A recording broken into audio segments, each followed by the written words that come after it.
এগিয়ে আসার ট্রাই করছে Bangladesh top 1 versus the red Hawks. এবার কিন্তু কমেন্ট বক্স ভেঙে যাবে হয়তোবা, বাট বাংলাদেশ টপ 1 কি করবেন? ডেঞ্জার জোনের ইউজ দেখুন কতটা সিনেম্যাটিক ওয়েতে এই ফাইটটা চলতেছে, কতটা dangerous. Look at flicker, flicker plan করতেছে, আলিফ অলরেডি ফ্ল্যাঙ্কিং পজিশনে। বাংলাদেশ টপ 1 তিনটা প্লেয়ার এক জায়গায়, বাট ব্লেড একটা গ্রেনেড ছুড়ে মেরেছেন এবং নেজাদ এই টেকডাউনটা নিয়েছেন উইথ দ্য উইনচেস্টার।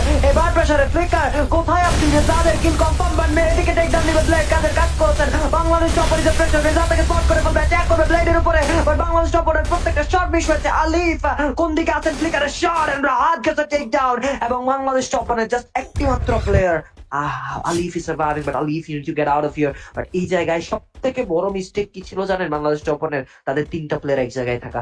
কজ আমি যদি দেখি আরএইচ কে এই ফাইটটা যদি অ্যানালাইজ করি, এই জায়গায় আরএইচ কে চারটা প্লেয়ার চারদিকে। ফ্লিকার তার পজিশন ছিল যে স্নাইপারকে হ্যান্ড ডাউন করা। যখন তিনি আলিফকে হ্যান্ড ডাউন করছেন তখন তিনি বুঝছেন যে আলিফ আমার প্লেয়ারদের উপর আক্রমণ করতে পারবে না। তখনই কিন্তু তার প্লেয়াররা এমন ভাবে এগিয়েছে যে একটা প্লেয়ারের উপর যেন আলিফ জাস্ট পাইলে একটা প্লেয়ারকে মারতে পারে, বাকি দুইটা প্লেয়ারকে মারতে না পারে। এন্ড ওই বাকি দুইটা প্লেয়ার একটা ভালো শুরু করবে, এবং প্রথমেই ব্লেডের একটা গ্রেনেডের মাধ্যমে প্রেসার ক্রিয়েট করা হয়েছে। সো দ্যাট ওয়াজ যে একই জায়গায় যদি তিনজন একই জায়গায় বসে থাকেন, that is a really big pressure for you guys. And এটাই হয়েছে। সো বলা যায় ইন্ডিয়ান অফ দ্য ডে আলিফ এখনো চান্স আছে তিনি রিকল করতে পারবেন, এবং আলিফ has done it again. Yes Alif.